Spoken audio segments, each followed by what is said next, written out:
Bienvenidos a un nuevo programa de Involucrados. Mi nombre es Marvin Rivera y hoy vamos a tratar un tema muy importante, pero no estoy solo. Me acompaña aquí mi amix, Elsie. Dios les bendiga. Bueno, ya nos conocemos, ¿verdad? Yo soy Elsie Ramírez y aquí tenemos hoy de invitado a nuestro pastor Carlos Acevedo. Bienvenido, pastor. Un aplauso. ¿Qué tal? ¿Cómo está? Cuéntenos. Gracias, Elsie. Es un gusto poder compartir con ustedes, con Marvin, este espacio y espero que sea de mucha bendición y de mucho provecho para cada uno de nosotros esta conversación y por supuesto a quienes nos estarán viendo, quienes estarán sintonizando, pues queremos saludarles y esperamos que sea de bendición este programa. Amén. Bueno, como ya decía nuestro amigo Marvin, que hoy tenemos un tema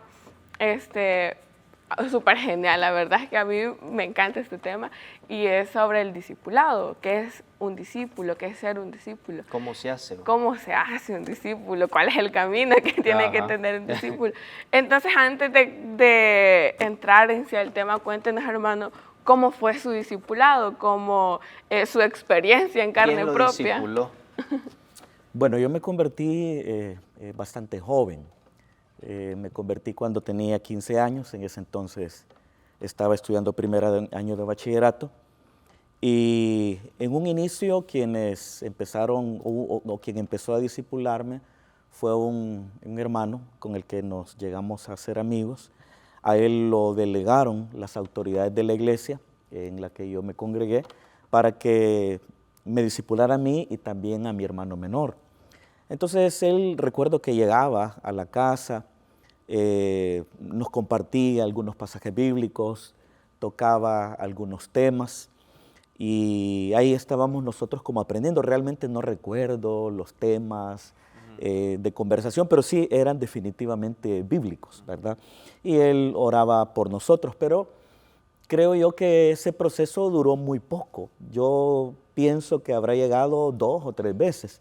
No es que ya no lo volvimos a ver, porque nos continuábamos viendo en la iglesia y construimos una amistad muy bonita. Pero creo yo que él empezó, delegado por las autoridades de la iglesia, a tratar con mi hermano menor y conmigo y a enseñarnos los rudimentos de la fe, los principios de la vida cristiana. De ahí en adelante, pues, empecé a formar parte de las actividades de la iglesia. Me involucraron en la juventud. Yo no me convertí en el IMSS, sino que me convertí en una iglesia evangélica de otra denominación.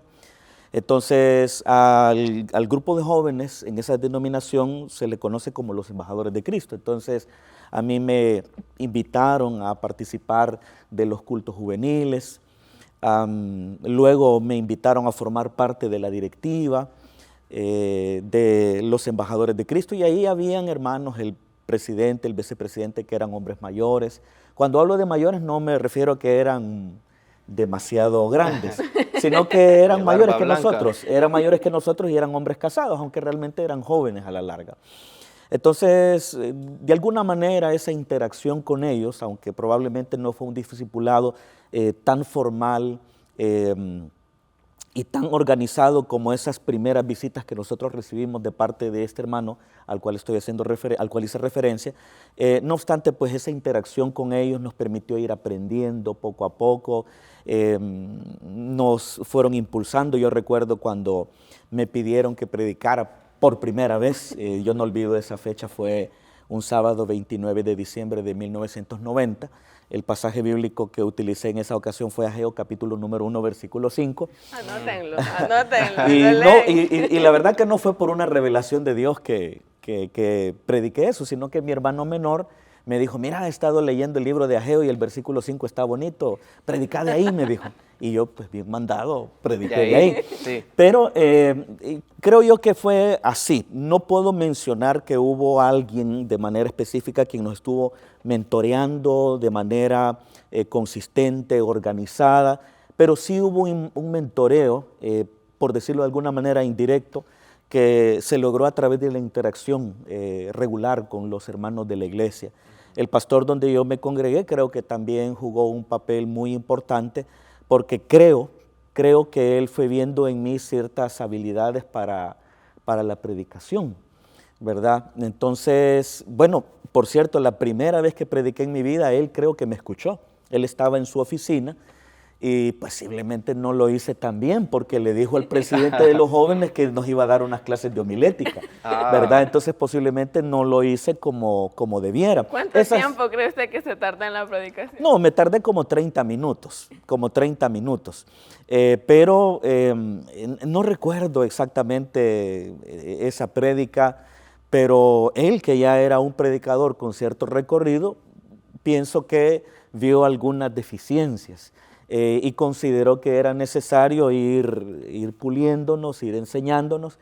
Ese curso de homilética nunca se concretó, nunca se dio, pero el pastor fue viendo cierto tipo de características, cierto tipo de habilidades y él me fue impulsando. De hecho, yo a él se lo agradezco bastante porque me impulsó. Bueno, algunas veces que hacía visitas él pastorales me invitaba a mí.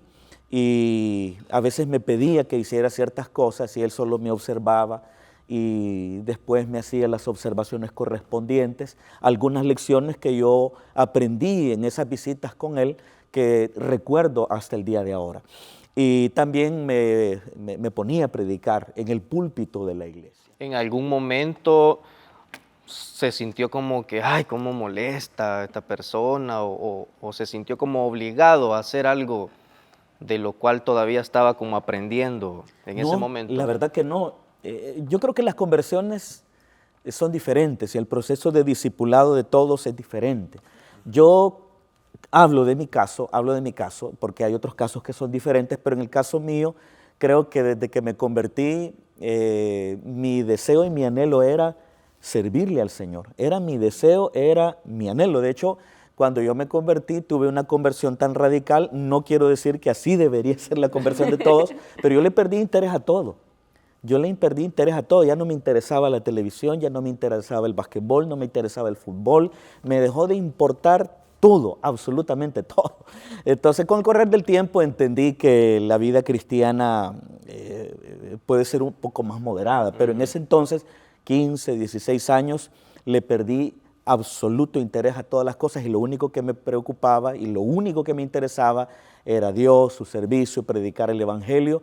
Estoy hablando de que esa fue mi experiencia. La experiencia de otros jóvenes puede ser muy diferente, muy diferente. Y estarán aquellos que como tú dices, Marvin, tal vez se sienten como asfixiados, como presionados, pero no obstante están en un proceso en el que van a ir paulatinamente madurando y creciendo. En el caso mío fue diferente. Es más, cuando a mí me dicen, porque Charlie me decían a mí, Charlie, queremos que prediques el primer... Charlie, queremos que prediques el culto de fin de año de la juventud, que fue ese sábado 29 de diciembre. Yo rápido les dije que sí. Yo tenía meses de convertido, no tenía mucho conocimiento de la Biblia. Entonces, pero no me importó, no me interesó, sino que lo que yo quería era servirle al Señor. Entonces, de hecho, en esa iglesia donde yo me convertí, habían diferentes ministerios, le llamaban ellos. Había un ministerio de oración, un ministerio de una cosa, un ministerio de otra. Y de todo. Entonces, los hermanos que dirigían los diferentes ministerios empezaron a involucrarme a mí y yo le dije que sí a todo. Yo nunca le dije no a ninguno. Nada. A todo le decía que sí, a todo le decía que sí. Claro, en el camino me fui dando cuenta para qué era bueno y para qué no era bueno. Exacto. Entonces, y claro, en ese proceso yo fui abandonando varias responsabilidades, varios de esos llamados ministerios, porque descubrí aquello para lo cual el Señor me había llamado y me concentré en el perfeccionamiento de aquel talento que yo había descubierto. Pero no, en respuesta a tu pregunta, Marvin, no, nunca me sentí presionado, sino que al contrario era algo que fluía y cada vez que me invitaban a hacer algo lo veía como oportunidades que tenía que aprovechar. Muy bien. Sí, de hecho, bueno, todo lo que usted ha dicho, pastor, es bien interesante porque cuando hablamos de un discípulo, hablamos de una persona que se deja enseñar, de que se deja guiar, una persona que le gusta aprender de los demás, de los que saben más que uno, ¿verdad?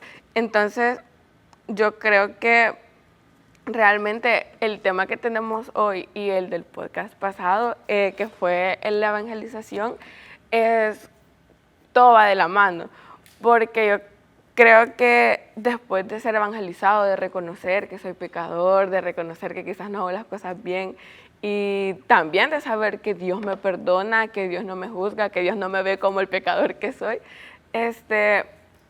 y de aceptar a Dios, de que Dios me perdona, entonces comenzamos con el discipular, después de aceptar a Dios en nuestro corazón, como lo decimos, ¿verdad? Viene el discipulado. Y bueno, en nuestra iglesia hay como ciertos pasos, por decirlo así. Luego de aceptar a Dios, se toman los datos de la persona, ¿verdad? Y se lo pasa al supervisor, luego el supervisor al líder, y el líder, que en la guía está, lo pasa para hacer las visitas, de no sé si lo han hecho con alguna que a veces se nos olvida. Entonces, están las visitas, que son 4 visitas. Entonces, ese es el proceso del líder de discipular a aquel que se acaba de convertir, del tiernito, ¿verdad? De la plantita. Entonces, comienza el discipular a este joven. Entonces, nosotros no sabemos lo que Dios tiene dispuesto para nosotros, ¿verdad? Y atrás de cámaras le preguntaba, pastor, de que si usted ya sabía o usted ya tenía en mente que quería ser pastor o que algún día va a llegar a ser pastor. Sí, bueno, cuando empecé a predicar me sentía como un pececito en el agua. Era una tarea que yo disfrutaba mucho y sentía que yo había nacido para anunciar la buena nueva. Y siempre tenía esa convicción de que algún día el Señor me iba a llamar a predicar su palabra. Nunca procuré el ministerio, nunca fue como una meta a la cual quería llegar, pero en el fondo tenía la conciencia que Dios me había llamado para eso y que en su momento las cosas se sucederían, se darían, correcto. Es más, cuando a mí me presentaron ante los servidores del distrito número 8, porque yo empecé de pastor en el distrito 8, fui pastor 13 años ahí, me presentaron un 16 de enero, si mal no estoy, 16 de enero de 2000, allá en el rancho de Apulo. Entonces, el rancho de Apulo.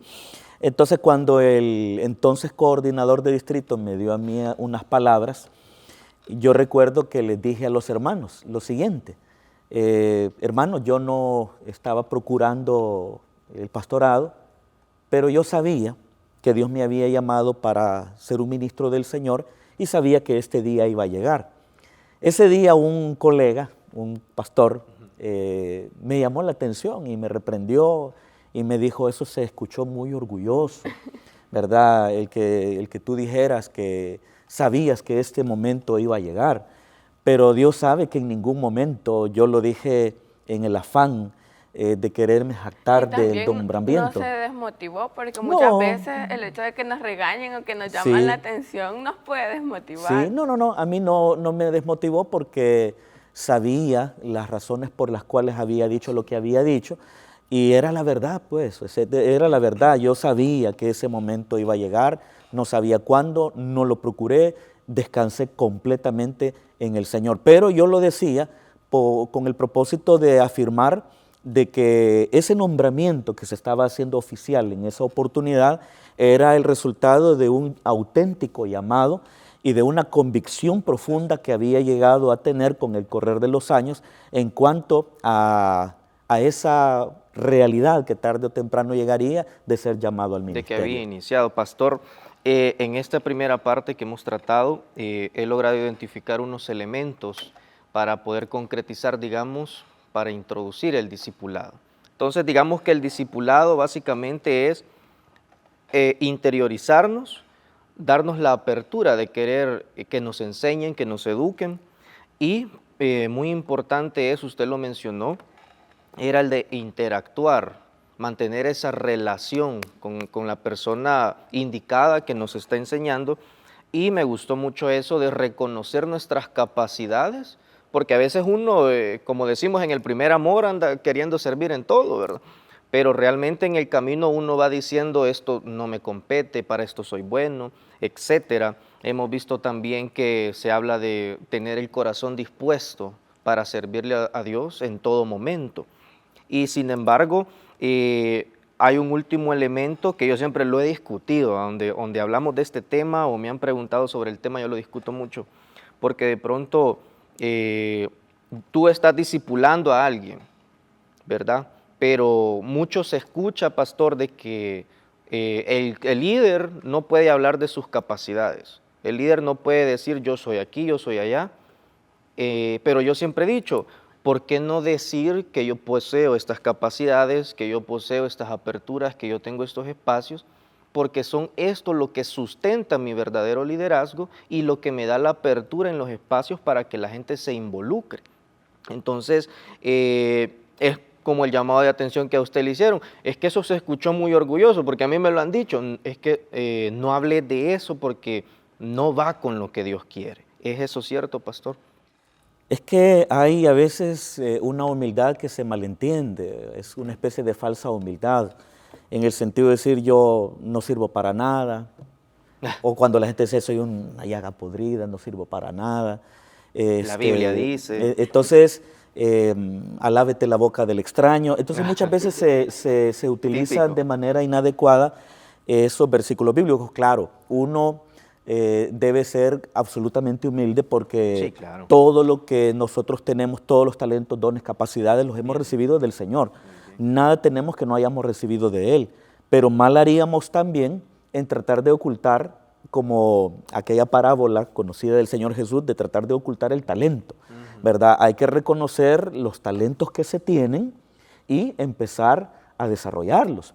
Un día de estos estaba predicando en una iglesia de aquel pasaje bíblico cuando el Señor llama a Gedeón. Y el ángel del Señor le dice a Gedeón, ve con esta tu fuerza. Y yo le decía a los hermanos, el Señor no le dijo a Gedeón, ve con mi fuerza. Claro, iba a ir con la fuerza de Dios, no cabe duda, porque derrotar a 3 ejércitos de miles y miles con solo 300 personas era algo que venía de arriba. Sí. Era un milagro extraordinario de parte de Dios. Pero no le dijo, ve con la fuerza, con mi fuerza, sino dice, ve con esta tu fuerza.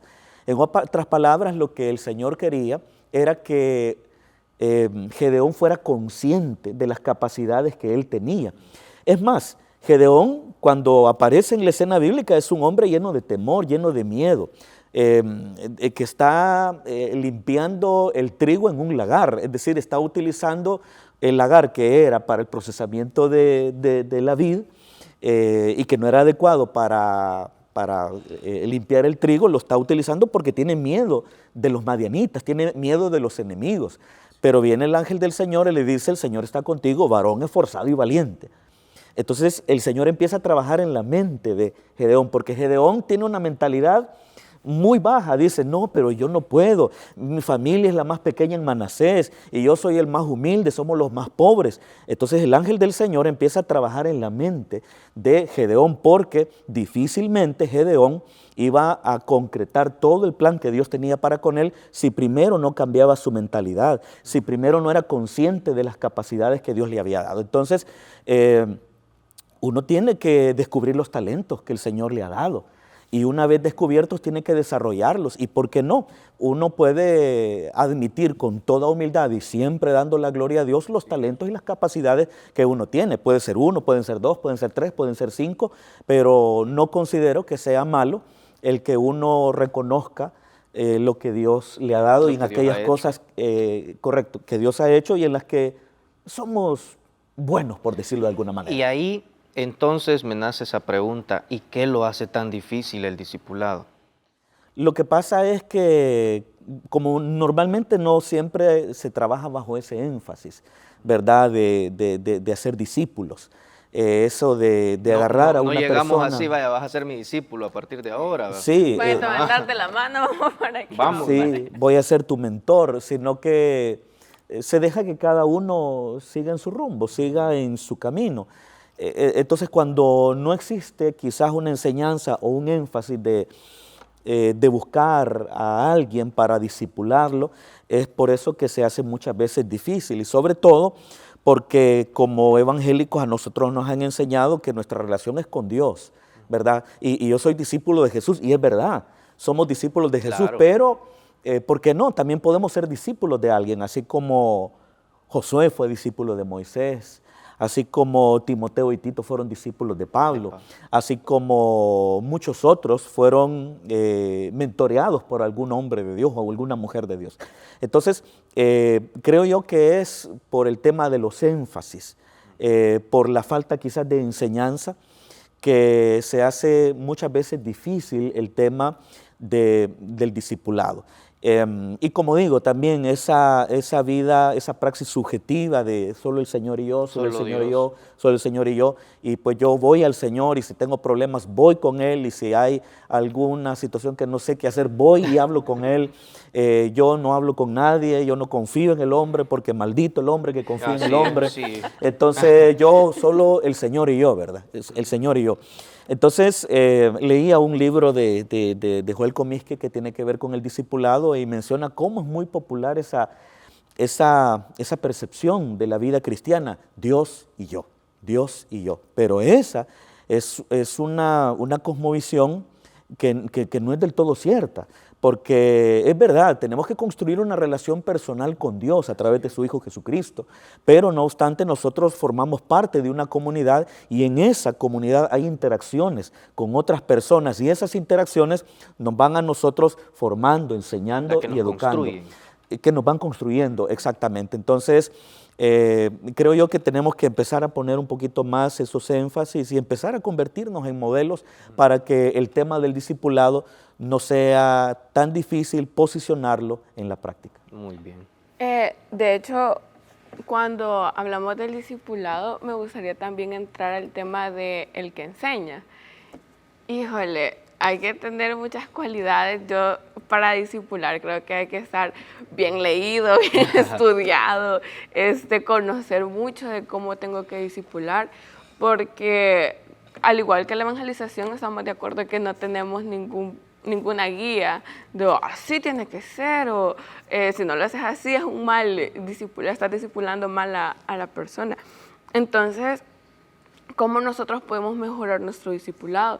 Hablando que somos jóvenes que discipulamos a otros jóvenes o que somos jóvenes que discipulamos niños. Entonces, incluso no creo que no sea así de que hayan jóvenes que discipulen adultos, incluso. Entonces, ¿cómo nosotros como jóvenes podemos mejorar nuestro discipulado hacia los demás? Yo creo que aprendiendo de la palabra, tal vez no necesitamos ser teólogos, eruditos en las escrituras, pero sí tener un conocimiento básico y meridiano de las verdades fundamentales del Evangelio. Bueno, cuando el Señor Jesús dio la gran comisión, Él dijo, vayan y hagan discípulos a todas las naciones, bautícenlos en el nombre del Padre, del Hijo y del Espíritu Santo, y dice, enséñenles las cosas que yo les he mandado, enséñenles. Entonces, ¿cómo puedo yo mejorar mi labor como discipulador? Bueno, aprendiendo de la palabra. Porque ¿cómo voy yo a enseñarle a otro lo que el Señor dice en su palabra si yo no conozco lo que Él dice en su palabra? Ni lee la Biblia. Ni lee la Biblia correctamente. Estudian la guía 2 horas antes de la reunión. Sí, es decir, dejan las cosas a última hora. Entonces es bien importante que el que quiere cumplir con la gran comisión, es decir, la de hacer discípulos, se preocupe por aprender de la palabra del Señor. Yo creo que una de las cosas que a mí me ayudaron mucho y pues por la misericordia del Señor, sí, me ayudaron mucho, fue que siempre despertó en mí el deseo de aprender de la Biblia, de aprender de la palabra del Señor. Y tenía también el hábito de preguntarles a los que sabían más que yo, normalmente a personas adultas que sabían más que yo. Como yo empecé a sentir esas inquietudes en el tema de la predicación, yo recuerdo que había un hermano de nombre Mario, al que yo admiraba mucho. Él era ya un hombre mayor, un hombre casado, y él predicaba en las plazas públicas en San Salvador. en el centro de San Salvador. Y yo a veces le preguntaba cosas a él. Le decía, hermano Mario, yo quiero predicar, ¿qué tengo que hacer? ¿Cómo puedo hacer? Entonces él me iba enseñando y yo iba tratando de ir, poniendo en práctica algunas cosas. Claro, mi estilo fue completamente distinto al que él tenía. Pero en respuesta a tu pregunta, Elsie, uno tiene que aprender de la palabra, conocer de manera básica y meridiana al menos los fundamentos de la fe, para que de esa manera yo pueda estar instruyendo, en el caso del líder juvenil, ir instruyendo a los jóvenes que están bajo su cuidado, bajo su jurisdicción. Porque en eso consiste el discipulado. Porque ¿quién es un discípulo? Un discípulo es un aprendiz, pero él está aprendiendo ¿de quién? Está aprendiendo de Cristo, sí, pero Cristo no baja del cielo para enseñarle, sino que el Señor lo hace a través de las enseñanzas que están escritas en su palabra y a través de otros que ya tienen cierto recorrido en la fe, que nos van instruyendo, que nos van enseñando, pero eso es bien importante, aprender los rudimentos de la fe. Aquí salió algo bien importante. Porque normalmente yo he escuchado muchas veces que se dice, es que si vos vas a ser mi discípulo o yo soy tu líder, tenés que someterte, ¿verdad? Entonces, el discipulado es autoritario, yo debo replicar lo de mi maestro o debo seguir mi propio estilo, como bien lo dijo usted. No, cada uno tiene que seguir su propio estilo y Dios reparte diferentes talentos y gracias. En nosotros tenemos diferentes caracteres, ¿verdad? Recordemos que es un maestro, no es un déspota, no es un... no es el amo y el esclavo. Palabra, sí, no es un amo, no es una relación esclavo-amo, ¿verdad? No es una relación de señor-esclavo, sino que es una relación fraterna como hermanos en Cristo. Y claro, puede ser que incluso el alumno supere al maestro. ¿Y por qué no? En un momento dado, posiblemente el alumno pueda ser llevado por disposición divina a una posición diferente, mayor, en la que posiblemente hasta eclipse a su maestro. Pero nadie debería de sentirse mal, porque como el Señor Jesús le dijo a Pilato, nada tendríamos si no nos fuera dado de arriba. Ahí tenemos el caso de Bernabé. Bernabé, el hijo de consolación, él fue alguien importante en la vida de Saulo de Tarso. De hecho, cuando Bernabé llega a la ciudad de Antioquía, por cierto, en esa ciudad a los discípulos le llamaron por primera vez cristianos, no porque solo le llamaban discípulos. Pero cuando él llega a Antioquía y se da cuenta que es una obra naciendo, él dice, voy a ir a traer a Saulo de Tarso, que en ese entonces creo que se encontraba en Tarso, porque las cosas no le habían ido tan bien a Pablo como recién convertido, a Saulo en ese momento. Y se lo lleva para Antioquía, y ahí estuvo, y claro, llegó un momento en que Saulo fue desplazando a Bernabé, de modo tal que cuando se separan para el segundo viaje misionero, la historia sagrada ya no sigue a Bernabé, ¿verdad? Porque Bernabé agarró a Juan Marcos y se fueron para Chipre y a visitar los mismos lugares que visitó Pablo con él en su primer viaje misionero. ¿Hay un libro escrito por Bernabé? No, no hay ningún libro escrito por Bernabé, pero ahí tenemos los escritos de Pablo, ¿verdad? De los discípulos de Pablo y las cartas auténticas de Pablo. Entonces, pero llega un momento en que se bifurcan los caminos. Bernabé agarra con Juan Marcos, su primo, en una dirección, pero hasta ahí llega. Y de ahí sigue Pablo con Silas y la historia sagrada lo sigue a él. Yo no creo que se haya sentido mal Bernabé en ningún momento, porque se ve que era un hombre con un corazón tierno. Y eso se evidencia justamente en ese pasaje bíblico en donde nos presenta a Bernabé en Antioquía. Entonces, en algún momento dado, el mentoreado superará a su mentor.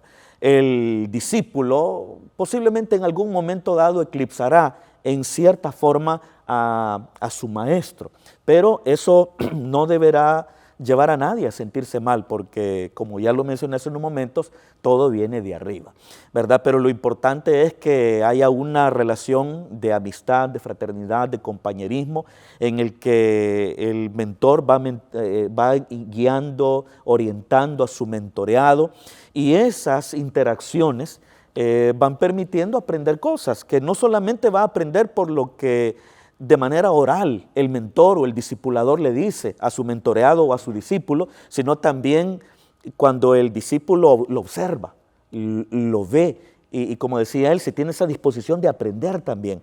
Entonces el discípulo también tiene que tener esa disposición de aprender de su maestro, no para imitarlo, aunque a veces es bien difícil no imitar, es bien difícil no imitar y se nos pegan los modismos, se nos pegan las palabras, se nos pegan los gestos. Es bien difícil y a veces esa imitación es inconsciente. Pero no obstante no debe observarlo para ser igual que él, sino para aprender de él y en el camino ir desarrollando su propio estilo y su propia diaconía. Ahí está el espíritu trascendente del maestro. Sí, y cuando hablamos sobre la conexión del discipulador y el discipulado, lo podemos ver en la Biblia, justo cuando Jesús, luego de hablarle a la multitud, se va siempre con sus discípulos se los llevaba y comenzaban los discípulos a preguntarle, ¿y esto por qué? ¿Y esto para qué? Entonces, como decía usted, pastor, tiene que ser algo fraterno, o sea, el discípulo Jesús enseñaba con amor, tiene que ser una conexión con sus discípulos, no obligarlos a que ustedes tienen que hacer esto y esto. Entonces, sí, cada quien tiene su forma de predicar, cada quien tiene su forma de discipularse, de enseñar, incluso en aquellas cosas que no sabemos. Tenemos que preguntar, yo eso siempre lo he tenido, de que si yo no sé, pregunto, ¿para qué es eso? ¿Por qué es eso? Y estar conscientes de que probablemente, todo cambia, absolutamente todo cambia. Y el hecho de que como se discipulaba antes, no es lo mismo que ahora. Y hay un montón y mil formas de discipular a alguien. Ahora podemos discipular a una persona que está en otro país. Entonces, tener esa convicción de que yo quiero llegar a algo más. Y el discípulo se tiene que poner metas, yo creo. La meta de que algún día quiero conocer eso, quiero aprender mucho más de lo que sé. Entonces siempre hay aspiraciones, ¿verdad? Como discípulo, yo les comentaba de que en mi caso, desde pequeña he sido cristiana, ¿verdad? Desde pequeña nunca hubo un momento en el que yo dijera, me salí, o gay, algo así bien malo. Se cayó la hermana Elsie. Entonces, mi experiencia de discipulado ha sido desde muy chiquita. Yo veía a mi líder de niños, que ya era una señora con sus añitos, ¿verdad? Y yo decía, algún día voy a ser como ella y trabajar con niños. Hoy no trabajo con niños, trabajo con jóvenes, incluso con jóvenes que tienen más años que yo. Y sí es bien complicado el hecho de que alguien realmente diga, ese niño como David, ¿verdad? Yo, de que señor, pero si yo estoy chiquita. Entonces, sí es importante el discipulado, pero ¿por qué es importante el discipulado? Bueno, es importante porque, para empezar, es un mandato del Señor. Mateo capítulo 28, versículo 19 dice, id, es decir, es un imperativo. El Señor ordena y dice, id y haced discípulos. Fíjense que Él no dice, vayan y evangelicen, sino que Él dice, id y haced discípulos. Porque ahí entra lo que tú mencionabas hace rato ya, que evangelización y discipulado tienen que ir tomados de la mano, ¿verdad? Es decir, así empieza el discipulado, evangelizando. Porque cuando el Señor dice, id y haced discípulos, quiere decir que el proceso de discipulado empieza evangelizando al inconverso. Así es como empiezan todas las cosas. Entonces, es importante porque es un mandato del Señor, ¿verdad? Ya solo eso hace que el trabajo de discipulado sea sumamente importante por el hecho mismo que Jesús lo ordenó. Eso nos basta y nos sobra como para decir el discipulado es importante, ya que nuestro Señor nos ordenó que nosotros lo hiciéramos. Pero podríamos mencionar una razón adicional y es que la obra del Señor debe continuar, ¿verdad? Porque es como los discípulos, los que más tarde se convirtieron en apóstoles, que son conocidos hoy día como los discípulos de la primera generación, ¿verdad? Que eran aquellos que empezaron con el ministerio del Señor en la década de los 30 del primer siglo y termina en la década de los 70, unos 40 años después. Y del año 70 en adelante se habla con toda propiedad de una segunda generación de discípulos. Entonces, ¿qué tal si esa primera generación de discípulos, en las que estaban incluidos los que más tarde se convirtieron en apóstoles, no hubieran formado a otros discípulos? ¿Qué hubiera ocurrido con la obra? ¿Qué hubiera ocurrido con el Evangelio? Aquello pues no hubiera continuado. No estuviéramos aquí.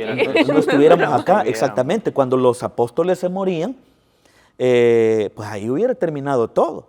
Ahí hubiera acabado todo, que esa es una de las tesis que tienen los mormones, ¿verdad? Que para decir que ellos son... Murieron y pues es decir, exacto, ellos dicen, cuando se murió el último de los apóstoles, el Evangelio cayó en el olvido, hasta que se le apareció el ángel Moroni a José Smith, ¿verdad? Se le reveló. Se le reveló. Entonces, esa es una de las tesis, pero eso no es verdad.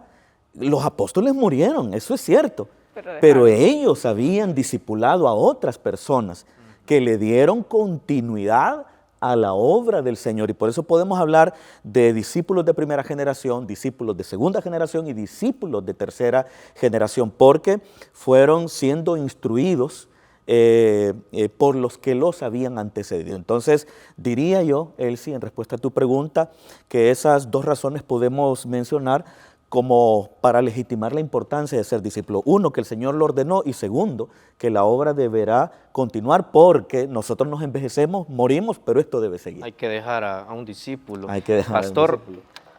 yo creo que hemos tratado un tema y hemos tratado de sacar ciertos elementos que nos pueden ayudar incluso a los que nos ven para poder entender mejor, ¿verdad?, a través de todo este proceso. Pero es muy importante también, creería yo, pastor, desde su experiencia como ministro y los años de formación que usted posee, ¿qué cosa no es el discipulado? ¿Qué cosa no hace un discípulo? Eso. Ok. Quizá pudiera decir, es que algunas veces uno piensa que un discípulo ya es aquel que forma parte de una congregación, ¿verdad? Este muchacho ya va a la célula, él va a la célula todos los sábados. ¿Es un discípulo? No, no necesariamente. Exacto. No necesariamente. Hey, este muchacho no se pierde los cultos juveniles, ahí está pendiente de los cultos juveniles, sí. Y cuando hay un anuncio del culto juvenil, comparte ahí en su muro. No necesariamente eso quiere decir que es un discípulo, ¿verdad? El ser discípulo no necesariamente lo es porque forma parte de una iglesia, porque forma parte de una célula juvenil o célula de adultos, no porque profese la fe cristiana, ¿verdad? Eso no lo hace un discípulo. Claro, los discípulos forman parte de una iglesia, los discípulos van a los cultos juveniles, los discípulos van a las células, los discípulos van a las vigilias. Postean las vigilias Sí, en de Facebook. Los discípulos, en Facebook. todo eso. Los discípulos hacen todo eso, pero esas prácticas per se no lo convierten en un discípulo. Entonces, un discípulo es una persona que ha abrazado de tal manera las enseñanzas de Jesús que las ha hecho suyas y vive en conformidad a ellas.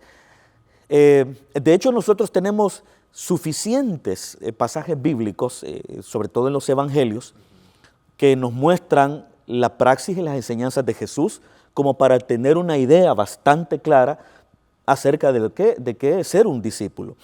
El Señor Jesús mismo decía, ¿verdad? El que no se niega a sí mismo, el que no toma su cruz y me sigue, no puede ser mi discípulo. Quiere decir entonces que un discípulo es alguien que se niega a sí mismo. Es alguien que cada día de su vida toma su cruz y va en pos del Señor. El Señor Jesús mismo dijo, el que ama más a padre, madre, etcétera, etcétera, más que a mí, no puede ser mi discípulo. No puede ser mi discípulo. El discípulo es alguien que guarda la palabra. Por eso el mismo Señor Jesús decía, si verdaderamente quieren ser mis discípulos, tienen que obedecer mis palabras. Entonces, un discípulo no es alguien que visita frecuentemente la iglesia o que la visita de vez en cuando, que lleva una Biblia a su reunión, que se puede los coros, que canta. No, Si bien es cierto, todas esas cosas las hace un discípulo, no obstante, esas prácticas no hacen al discípulo. Entonces, un discípulo es alguien que vive de acuerdo a las enseñanzas de su maestro, de acuerdo a las enseñanzas de Jesús de Nazaret. No vive para sí, sino que vive para el Señor.